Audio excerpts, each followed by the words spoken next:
యోహాను సువార్త 13వ అధ్యాయం 4వ వచనం కనుక చదువుకుందామండి. ఆ భోజన పక్తిలో నుండి లేచి తన పై వస్త్రమును అవతల పెట్టివేసి ఒక తువాలు తీసుకుని నడుమున కట్టుకునేను. అంతటా పల్లెములో నీళ్లు పోసి శిష్యుల పాదములు కడుగుటకు తను కట్టుకుని ఉన్న తువాలుతో తుడుచుటకు మొదలు పెట్టాను. ఇట్లు చేసి ఆయన సీమోను పేతురు వద్దకు వచ్చినప్పుడు, ప్రభువా, నువ్వు నా పాదములు కడుగుదవా? అందుకు యేసు, నేను చేస్తున్నది నీకు తెలియదు కానీ ఇక మీదట తెలుసుకుందువా నేను. నువ్వెన్నడూ నా పాదములు కడగరాదని ఆయనతో నేను. అందుకు యేసు, నేను నిన్ను కడగని ఎడల నాతో నీకు పాలు లేదని. సాలండి. 15వ వచనం. నేను మీకు చేసిన ప్రకారం మీరును చేయవలను, మీకు మాదిరిగా ఎలాగూ చేసి తిని. భోజనం పక్తిని భోజనాన్ని కూర్చున్నారు ఇలాంటి హాల్లో. యేసుప్రభువు వారు 12 మంది శిష్యులు కదండి. భోజనాన్ని కూర్చున్నప్పుడు గవర్నమెంట్ యేసుప్రభువు వారు లేచారు, ఆ పై వస్త్రాన్ని పక్కన పెట్టారు, ఒక తువ్వాలు తీసుకుని నడియాన్ని కట్టుకున్నారు. ఈరోజు అంశం మీరు నేర్చుకోండి, చాలా దీవించబడతారు. చిన్న సిలువ తగ్గించుకుంటూ నేర్పుతుంది. ఏమండి? సిలువ క్షమింతో నేర్పుతుంది. సిలువ పాపాలు ఒప్పుకుంటూ నేర్పుతుంది. సిలువ లోబడతో నేర్పుతుంది. సిలువ పరలోకం వెళ్తూ నేర్పుతుంది. చాలా విషయాలు నేర్పుతుంది సిలువ. సరే, వీళ్ళందరూ చూస్తున్నారు, ఏంటి బోధకుడు చేస్తున్నాడు, ప్రభు చేస్తున్నాడు అనుకుంటున్నారు. వాళ్ళకేం అర్థం కాల.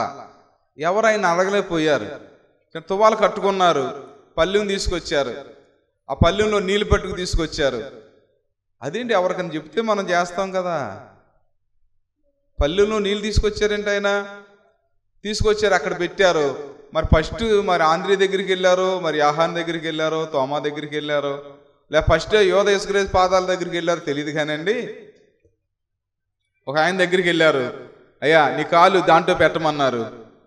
ఆయన తెల్లమొహం వేసి చూస్తున్నాడు, కాలు పెట్టారు, మరి ఆయనే పెట్టుకున్నాడు. కానీ యేసుక్రీస్తు ప్రభువారు ఆయన పాదాలు కడుగుతూ ఉన్నాడు.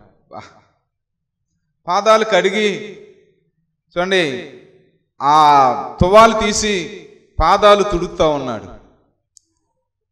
ఎవరికి అర్థం కావట్లా, మైండ్ పోతుంది. ఇదేంటి, ప్రభువారేంటి మా పాదాలు కడుగుతున్నాడేంటి? అడగలేకపోతున్నారు. ఒక్కొక్కరు పాదాలు కడుగుతా చూడండి, ఇలాగూ ఆ తువ్వాలతో తుడుతా మళ్ళా కట్టుకుంటా అలా చేసుకుంటూ వెళ్ళేదారు. పేతురు దగ్గరికి వచ్చారు. నా పాదాలు నువ్వు కడగటానికి లేదన్నాడు. నువ్వేంటి ప్రభువా, నా పాదాలు ఏంటి కడగటం ఏంటి? ఆయన ఒక మాట అన్నారు, ఇప్పుడు తెలియదు కానీ తర్వాత తెలుస్తుంది అన్నాడు. అయినా సరే కుదరదు అన్నాడు. అప్పుడు యేసుప్రభువు వారు ఒక మాట అన్నారు, చాలా విలువైన మాట. నేను నిన్ను కడగని ఎడల నాతో నీకు పాలు లేదు. మన ప్రయాస ఏంటి? ప్రభువుతో మనం పాలు పొందాలి రేపొద్దున పరలోకంలో. వాళ్ళకి ఏం అర్థం కావట్లేదు. వాళ్ళకి సరే ఒక్కొక్కరు పాదాలు కడుగుతా పేతురు దగ్గరికి వెళ్ళేటప్పుడు కడగటానికి లేదన్నాడు. నేను నిన్ను కడగని ఎడల నాతో నీకు పాలు లేదనేటప్పటికి, ప్రభువా నా పాదమే కదా, నా తల కడగండి, చేతులు కడగండి అని ఇస్తున్నాడు. సరేండి. కాబట్టి పిల్లరా చూడండి, ఫిలిప్పీ రాసిన పత్రికలో ఉంది, దాసుని స్వరూపం ధరించి. ఏ స్వరూపం అమ్మ? దేవుడు ఎలాగొచ్చారంటే పరలోకం నుంచి భూలోకానికి దాసుని స్వరూపం ధరించి. ఎంత ఆశ్చర్యం అండి. సార్ మా పెద్దబాబు చెప్పాడు ఈ మధ్యన, డాడీ నేను గుంటూరు హాస్పిటల్లో ఉన్నాను. గుంటూరు హాస్పిటల్లో ఉంటే 2 పేషెంట్లు భోంచేశారు. భోంచేసిన తర్వాత చాలా అనారోగ్యంతో ఉన్నారు. వారు ప్లేట్లు పట్టుకెళ్ళి, వారు తిన్న ఎంగిలి ప్లేట్లు పట్టుకెళ్ళి నేను కడగాల్సి వచ్చింది. నేను ఆ ప్లేట్లు కడుగుతున్నప్పుడు ఈ వాక్యాన్ని జ్ఞాపం చేసుకున్నాను. ఏ వాక్యం? దాసుని స్వరూపం ధరించను. నేను ఈరోజు గుంటూరు హాస్పిటల్లో ఉన్నాను. నా సహోదరుడు వ్యాధిగా ఉన్నాడు, బలహీనంగా ఉన్నాడు. కాబట్టి చూడండి, ఆయన ప్లేట్ నేను కడగాలి. ఎలాగా పని చేయగలిగాడంటే దాసుని స్వరూపం ధరించుకున్నాను కాబట్టి అది నాకు పెద్ద కష్టంగా అనిపించలేదు, ఇష్టంగా అనిపించింది అన్నాడు. ఏమండి? దాసుని స్వరూపం, యేసుక్రీస్తు దాసుని స్వరూపం ధరించుకున్నారట. ఎంత ఆశ్చర్యం అండి. రాజుగా రాలేదు ఆయన, తర్వాత వస్తారు ఆయన రాజుగా. అందుకనే పశువుల పాకలోకి వచ్చారు ఆయన. యెషయా గ్రంథంలో ఆయన గురించి ఒక ప్రవచనం ఉంటుంది. శిష్యువును కలిగిన నోరు నాకు దయచేసి ఉన్నాడు, ప్రతి అరుణోదయంలో నాకు వినుబుద్ధి. యేసుక్రీస్తు ప్రభు గురించి అండి రాయబడిన మాటలు అయ్యి. ఏమండి, దాసుని స్వరూపం ధరించకపోతే కొన్ని పనులు చేయలేమండి, కొన్ని పనులు చేయలేం. ఒకసారి ఒక కుష్ఠరోగి బాగా అంతా కుష్టే, శరీరం అంతా కుష్టే, సీమి రక్తం కారుతున్నప్పుడు అదంతా కూడా శరీరానికి అయిపోయి చాలా రోతగా ఉన్నప్పుడు ఏడుతున్నాడు అంట ఆయన. ఏడుతుండే తలంతా కూడా ఇలా అయిపోయింది పాపం, శరీరం అంతా కూడా సీమి రక్తంతో నిండిపోయింది, ఎండిపోతుంది, బాధ అయిపోతుంది. సెంట్ ఫ్రాన్సిస్ అనే భక్తుడు అటు వెళ్తున్నాడు. సెంట్ ఫ్రాన్సిస్ గారు వెళ్తుంటే, ఏంటయ్యా బాధపడుతున్నావు, నీకేమైనా సహాయం చేయగలుగుతాను నేను, ఏదన్నా డబ్బులు కానీ వస్త్రాలు కానీ ఏమన్నా ఆహారం తింటావా అని. సెంట్ ఫ్రాన్సిస్ చాలా మంచి భక్తుడండి, ఆయనే పక్షులకు వాక్యం చెప్పిన ఆయన. ఆ కుష్ఠరోగి ఏడ్చి అన్నాడట, అయ్యా నాకు ఏం వద్దు కానండి, తానం చేపిస్తారు కొంచెం వేడి నీళ్ళతో.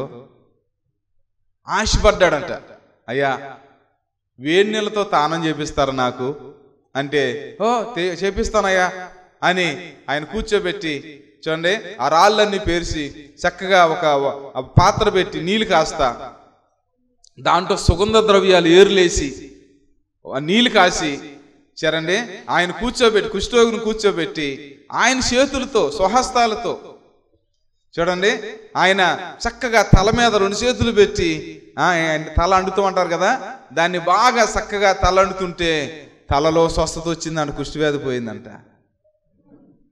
చేతుల మీద ముఖం మీద రాస్తుంటే సెంట్ ఫ్రాన్సిస్ గారు చేతులు తగులుతుంటే స్వస్థత వస్తుందంటండి.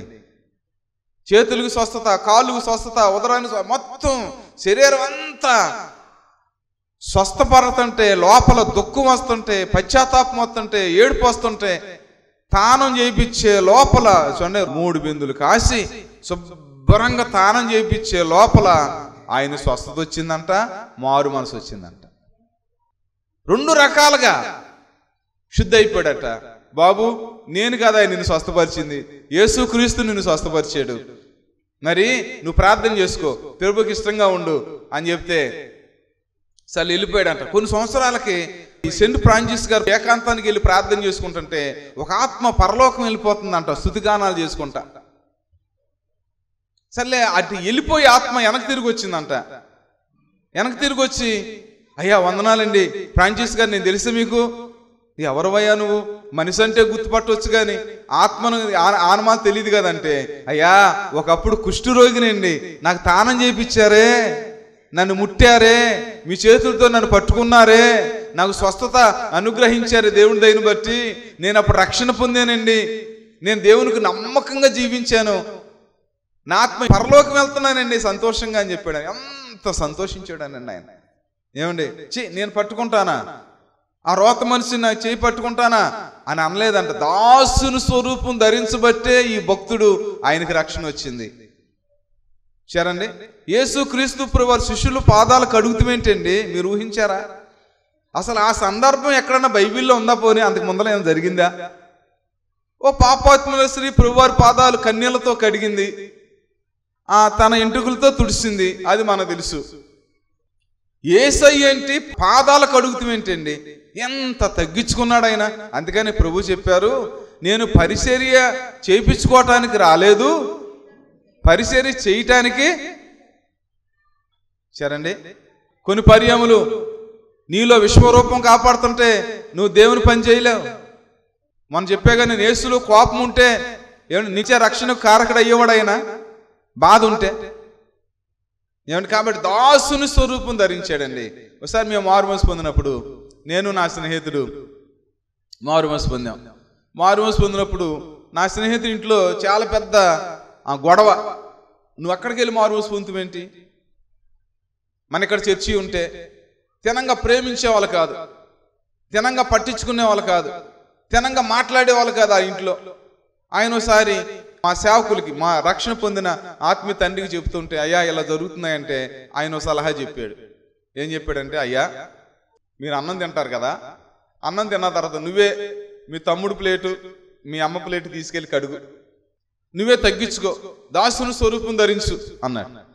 సర్లే మొత్తానికి ఈయన ఏం చేశాడంటే గబగబా అలా అమ్మ ప్లేట్లు ఆ తమ్ముడు ప్లేట్లు కడుగుతాం ప్రారంభించాడు, తగ్గించుకుంటాం ప్రారంభించాడు, ప్రేమించడం ప్రారంభించాడు. దెబ్బమ్మట మారిపోయారండి వాళ్ళ అమ్మను వాళ్ళ తమ్ముడు, వాళ్ళు కూడా మారు మనసు పొందారు. ఆత్మలు రక్షించబడాలంటే నువ్వు దాసుని స్వరూపం ధరించుకోవాలి. ఒక మాదిరి చూపించారంట ఆయన, ఒక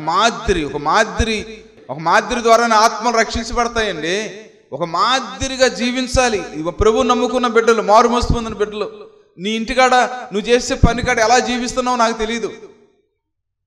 ఒక యేసుక్రీస్తు ప్లేట్లో పెట్టి కాళ్ళు కడిగి ఒక మాదిరి ఎలా చూపించారో నువ్వు కూడా ఒక మాదిరిగా జీవిస్తే ఆత్మలు రక్షించబడతాయి. ఒక ఆత్మ ఎన్ని కోట్లు పెడితే వస్తుందండి, ఖరీదు కట్టగలుగుతారా? ఏమండి, ఓసారి నేను విజయవాడలో బండి వేసుకుని ఆ ప్రాంతాల్లో సేవ చేసినప్పుడు ఎల్లంగూదురు కట్ట మీదగా రామలింగేశ్వర నగరం నుంచి వాళ్ళు వెళ్తున్నా. మా ఫ్యామిలీ కూడా ఉన్నారు, మా పిల్లలు కూడా ఉన్నారు. ఆ డౌన్లో ఒక మీటింగ్ జరుగుతుంది సుమారు 17-18 సంవత్సరాల కిందట. వర్గీస్ గారని, విజయవాడ సేవకుడు వర్గీస్ గారని, ఆయన మీటింగులు మోకాళ్ళ మీద వాక్యం చెప్తున్నాడు.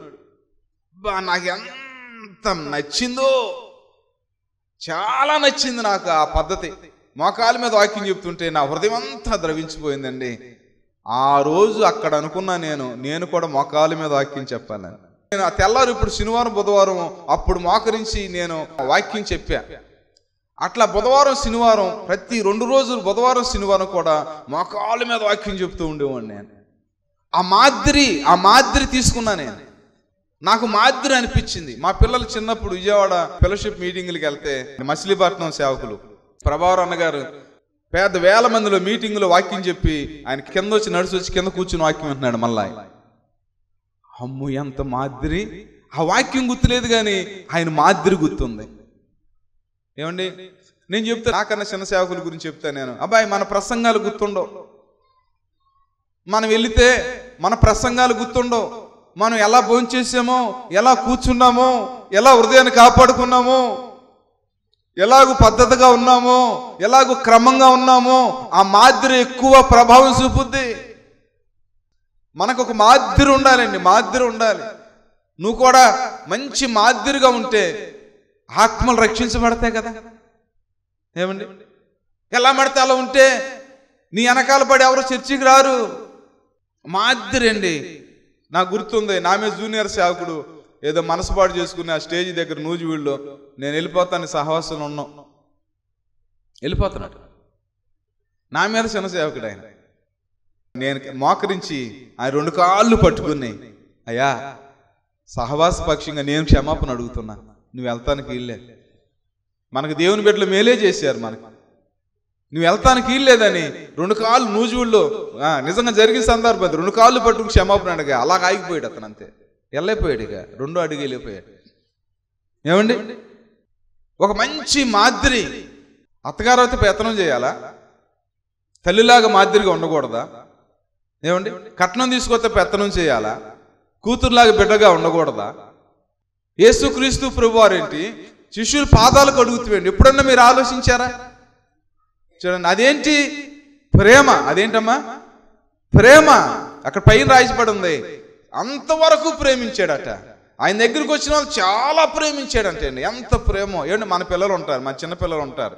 మీ చిన్నపిల్లల్ని ఎప్పుడు అరికాలు పట్టుకుని ముద్దు పెట్టుకున్నారా? మా పిల్లల్ని అరికాలు పట్టుకుని ముద్దు పెట్టుకున్నాం అన్న చేతనమ్మా. ఏమండి, మా పిల్లల్ని నేను ఎన్నోసార్లు ముద్దు పెట్టుకున్నాను. వాళ్ళు తంతున్నా కూడా అది ఒక ఆనందంగా ఉంటుంది. చిన్నపిల్లలు యేసయ్య పాదాలు కడుగుతున్నాడంటే ఎంత ప్రేమండి, మనమంటే ఆయనకి ఎంత ప్రేమండి, ఎంత ప్రేమండి, ఎంత తగ్గింపండి అది. చూడండి, ఎలాంటి దీవెనండి పిల్లరా. చూడండి, అవును పిల్లరా. కాబట్టి నువ్వు ఒక మాదిరిగా ఉండ, ఒక క్రైస్తవుడు అంటే ఏమండి, ఒక దేవుని బిడ్డ అంటే, వాక్యం వింటున్న వారంటే ఒక మాదిరిగా ఉండాలి. చూడండి, నువ్వు ఎక్కడికి వెళ్ళినా సరే, అమ్మా నువ్వు ఏ సహవాసానికి వెళ్తున్నావు, ఇంత మంచి మాదిరిగా ఉన్నావు నువ్వు అని అడిగి నీ వెనకాల రావాలండి. మంచి ప్రవర్తన, మంచి చూపు, మంచి మాట తీరు. ఏమంటే నోరు మంచిది అవుతే ఊరే మంచిది అవుద్ది. ఆ ఊరంతా మంచి వాళ్ళండి అంటారంట. ఒక నోరు మంచిది అవుతుంది. ఏమండి? ఒక మాదిరి ఉండాలి నీకు. ఒక మాదిరి తీసుకోవాలి నువ్వు. నిన్ను అనేక మంది ఒక మార్గదర్శిగా ఉండాలి, ప్రభు దగ్గరికి నడిపించేవారుగా ఉండాలి. అంతేగాని విశ్వరూపాలు, కోపాలు, తాపాలు, గర్వాలు. అంటే పాస్టర్ గారు ఇప్పుడు ఒక మాట చెప్పారు, ఒక ఉపమానం చెప్పారు. సరేండి, ఒక కోళ్ళు వచ్చిందండి, మేనగోళ్ళని ఎవరు చేసుకున్నారట. ఆ కట్నం తీసుకురాలేదట, అన్ని పనులు చేసేదట, చాలా మంచిదంట, ప్రార్థన చేసుకుంటుందంట. ఎత్తగారంట, ఓ దైవమా టీ పెట్టుకురా అనేదట. ఏంటమ్మా ఆవిడ పేరు ఉందే. ఓ దైవమా ఇట్రా, ఓ దైవమా ఈ పని చేయి. పాస్టర్ గారి దగ్గరికి వెళ్ళి, అన్నయ్య చాలా కష్టమైపోతుంది, ఎవరొచ్చినా దైవమా దైవమా దైవమా అంటుందంటే, అమ్మా దేవునికి మంచి దినాలు వస్తాయిరా, నువ్వు ఓర్చుకో, దేవుని పక్షంగా ఉంటాడని కొంచెం ఓదార్చి బలపరిచారండి సేవకులు. సరే ఈవిడ అలాగే ఓర్చుకుంటుంది. చిన్న కుమారుడి పెళ్ళి అయిందంట. చిన్న కుమారుడి పెళ్ళి అయితే ఎంత కట్నం తీసుకొచ్చిందంట. ఎంత కట్నమా? ఓయ్ కోడల పిల్ల టీ పెట్టి అందంట. టీ పెట్టి అంటే, టీయా నీకా, నేను బారిసని అనుకున్నావా? ఇంత కట్నం తీసుకొస్తే పెట్టుకో అందంట. ఏమండి, నెల 15 రోజుల్లో సుక్కలు చూపించిందంట చిన్నకోళ్ళు.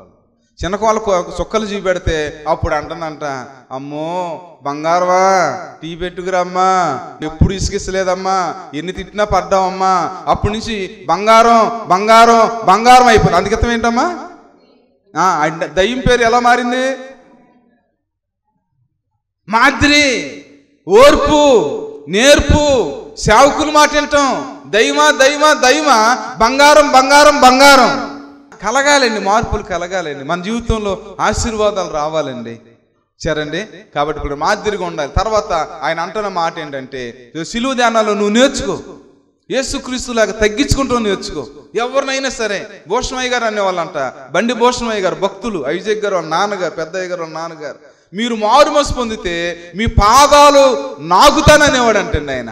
అబ్బా ఎంత తగ్గించుకునే వాళ్ళనంట, మీ పాదాలు నాగుతాననేవాడు అంటండి ఆయన. అంటే రక్షణ అంత గొప్పదని.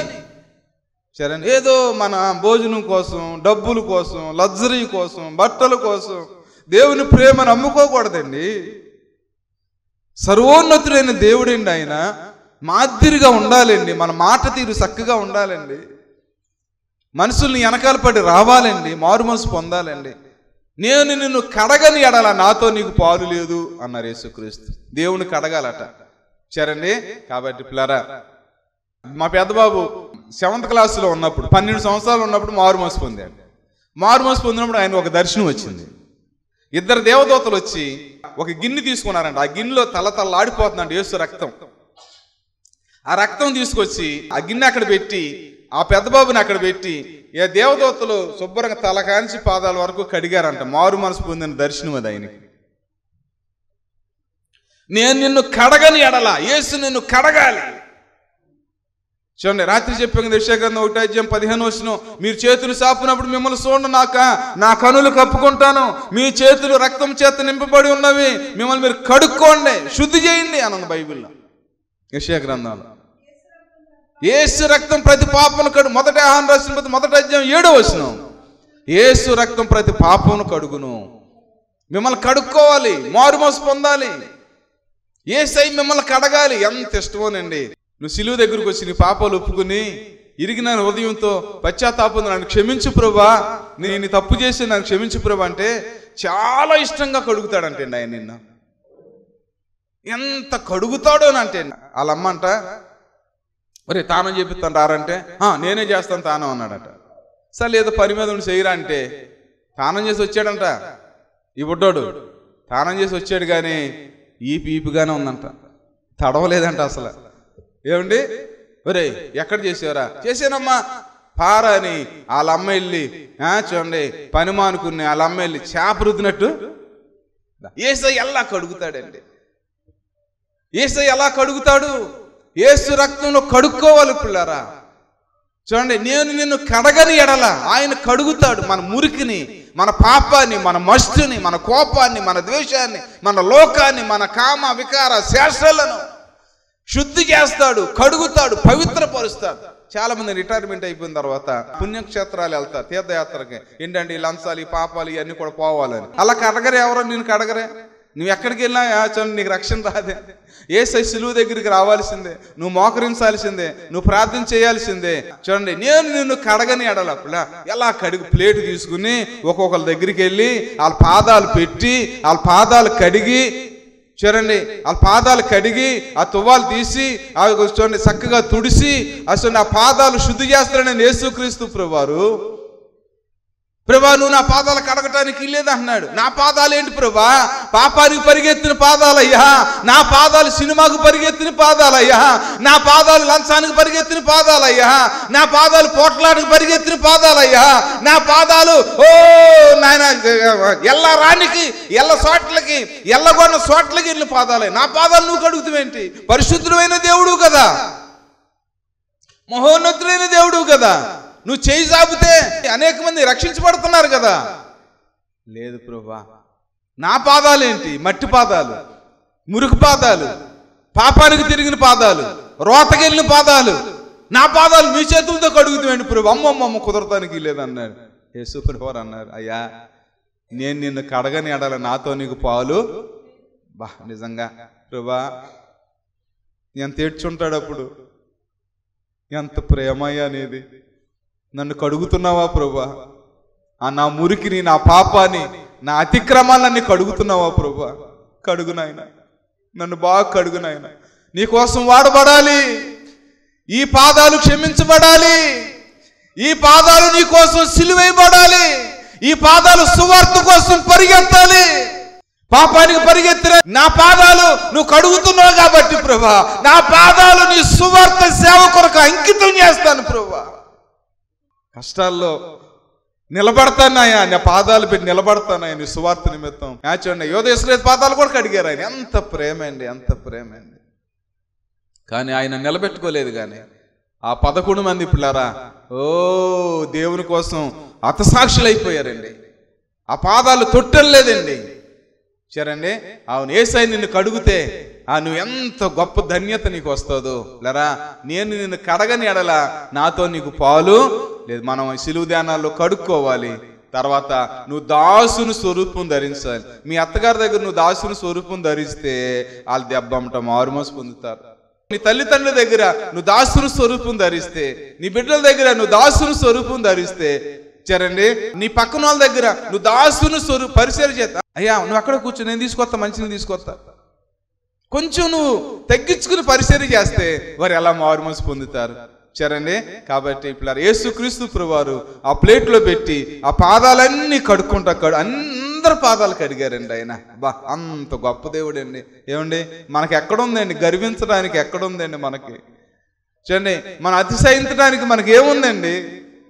చూడండి, ఏమీ లేదు నా యందు అతిశయించుటకు, జయం నీవే యేసయ్యా. ఏమీ లేదు నా యందు అతిశయించుటకు, నా అతిశయం నీవే యేసయ్యా. యేసయ్యా యేసయ్యా యేసయ్యా.